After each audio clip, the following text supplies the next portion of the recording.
See, it's interesting. I don't know if you caught this in this text, but whenever Jesus delivers a woe to the Pharisees, what's the first thing he calls them? Do you notice? Hypocrites. Right? He calls them hypocrites. And what's interesting about that is that term is originally a theater term. It's actually what actors were called in Greek theater, because in Greek theater, they wore masks when they performed. And so the etymology of the words is two words put together, hupo and krino.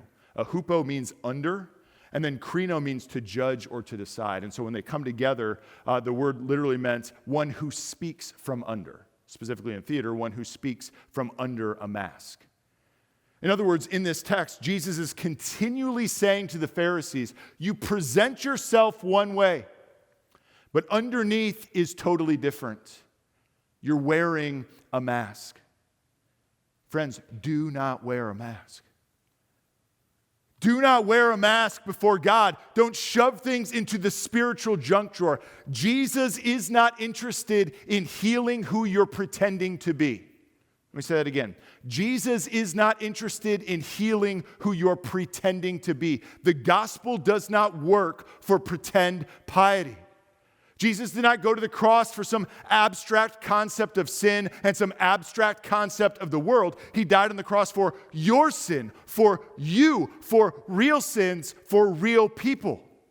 Like this here. This is not some interesting idea that I'm presenting. This is not a poor man's version of a TED Talk on how to live well.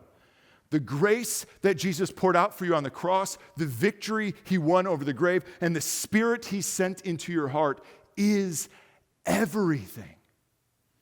And it's only when we come honest. It's only when we open the drawer, when we expose the lies we buy into, the junk that crowds out the supremacy of Christ's grace for us. It's only when we do that we find life. And so how do we clear out our spiritual junk drawer? We open it, and Jesus goes to work. And I promise you,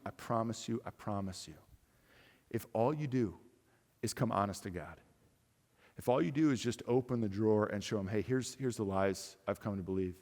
Here's the half-truths that I wrestle with.